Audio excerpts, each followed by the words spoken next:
Et moi, j'aimerais vous dire que Dieu est le gardien de notre âme. Naturellement, celui qui nous garde est plus puissant que celui qui nous attaque. Shalom, chers téléspectateurs de TBN, que le Seigneur vous bénisse au nom souverain de Jésus-Christ. Je suis Bishop Ouattara Mohamed Idriss, président fondateur de l'Église Ambassade des Miracles.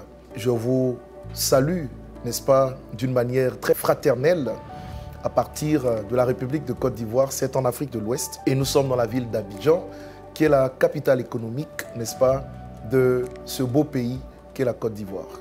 Alors, ce matin, je voudrais que nous puissions partager les Saintes Écritures ensemble, comprendre, n'est-ce pas, quelle est la pensée de Dieu à propos de notre vie, de notre destinée. Et dans le parcours, n'est-ce pas, de votre vie, il est très important que vous puissiez saisir à chaque étape la pensée de Dieu pour votre destinée. J'aimerais que nous puissions aller tout de suite dans les Écritures, dans le psaume 91, le verset 3, et ensuite dans le psaume 124, le verset 7. Lisons les Saintes Écritures. Il est dit dans le psaume 91 au verset 3, « Car c'est lui qui te délivre du filet de l'oiseleur. » Et le psaume 124, le verset 7, n'est-ce pas, que nous allons lire ensemble, nous donne une autre révélation de la même pensée. Notre âme s'est échappée comme l'oiseau du filet des oiseleurs. Écoutez, bien-aimés, la promesse de Dieu au regard des Écritures saintes est toute simple. C'est que nous puissions nous échapper des œuvres des ténèbres, tout simplement. Vous savez, le psaume 91 a été écrit par Moïse. Et Moïse, dans le verset 3, nous donne des images que nous allons vous expliquer. Il parle d'un oiseau, d'un oiseleur et d'un filet. L'oiseau a l'identité, n'est-ce pas, dans ce contexte du Fils de Dieu, de celui que vous êtes, tout simplement, en tant que fils du royaume. L'oiseleur, c'est l'image du diable. Et le filet, l'instrument que l'ennemi utilise pour capturer et détruire la vie, n'est-ce pas, des enfants de Dieu. La promesse de Dieu est toute simple. Elle dit que l'oiseau s'échappera du filet des oiseleurs. Cela veut dire que Dieu veille sur ses enfants pour que nous ne puissions pas tomber dans les pièges de l'ennemi. Et j'aimerais vous dire ce matin, en guise d'exhortation, que notre Dieu nous fait la promesse de nous échapper des œuvres du diable au nom de Jésus-Christ. 4 points que nous développons d'emblée. Le premier est le suivant. L'oiseau ne sait pas où est-ce que le chasseur pose le piège. C'est pourquoi nous devons avoir du discernement dans notre marche avec Dieu, lequel discernement vient par la prière et par la vigilance. Au nom de Jésus, vous ne serez pas trompés. Dites-moi Amen de là où vous êtes. Et au nom de Jésus, les pièges de l'ennemi ne vous prendront pas. Deuxième vérité, le piège est toujours caché. L'œuvre du diable est de cacher tout ce qu'il fait. Pourquoi? Parce qu'il veut tout simplement surprendre les enfants de Dieu. Son autorité se manifeste dans les ténèbres, dans la cachette, dans le noir. C'est pourquoi quand la lumière vient justement sur ses œuvres, il est paralysé et il est anéanti. Et donc, en deuxième point, sachez que l'oiseleur cache toujours le piège. Et j'aimerais vous dire à ce propos que tout ce qui semble beau ou bon à vos yeux ne l'est pas toujours. Le diable est malin et il a la capacité de cacher, n'est-ce pas, ce qu'il fait. Faites très attention pour ne pas tomber dans ces pièges. Éprouvez les esprits pour savoir s'ils sont de Dieu.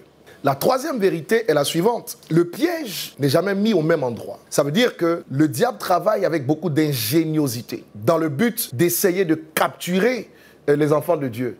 Cela peut être dans votre vie spirituelle. Il peut travailler à mettre des pièges dans votre vie maritale. Il peut travailler à mettre des pièges dans votre vie professionnelle. Il faut savoir que son œuvre est variée.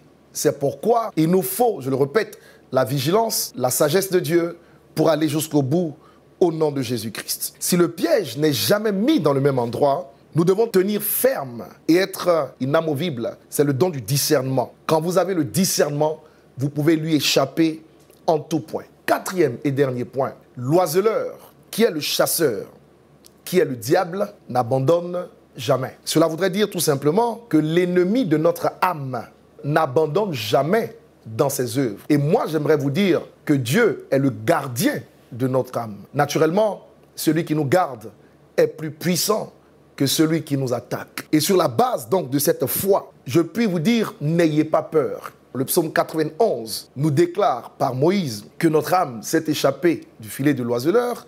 Le psaume 124, quant à lui, au verset 7, nous dit que le filet s'est rompu et notre âme s'est échappée. Dans les deux cas, nous avons la pensée de nous échapper. Et dans le deuxième cas, il est dit que le filet avait réussi à prendre l'oiseau. Et la main de Dieu, dans son intervention, l'a libéré pour qu'il puisse s'en échapper. Je vous le déclare ce matin, au nom de Jésus-Christ, quelles que soient les œuvres des ténèbres, vous vous échapperez des filets des oiseleurs. Vous sortirez des pièges de l'ennemi et vous manifesterez le règne de Dieu tant que l'ennemi de votre âme restera soumis au gardien de votre âme. Vous manifesterez la victoire en Jésus-Christ, notre Seigneur et notre Sauveur. Que Dieu vous bénisse. Vous êtes sur la chaîne qu'il faut pour expérimenter la gloire de Dieu. Cette heure est une heure de miracle pour vous. C'est pourquoi nous relâchons la bénédiction de Dieu. Nous relâchons la grâce de Dieu. Nous relâchons l'esprit de la délivrance. Et nous disons, quels que soient les pièges dans lesquels vous étiez tombés,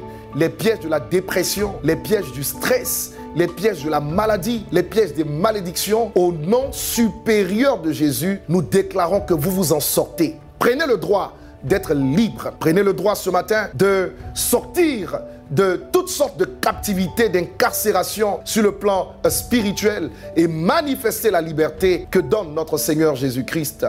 Shalom, demeurez bénis au nom de Jésus. Amen. Shalom, j'espère que vous avez aimé cette vidéo. Abonnez-vous pour ne pas rater nos programmes. Merci de faire partie de notre famille TBN. Que Dieu vous bénisse. Shalom de Jérusalem.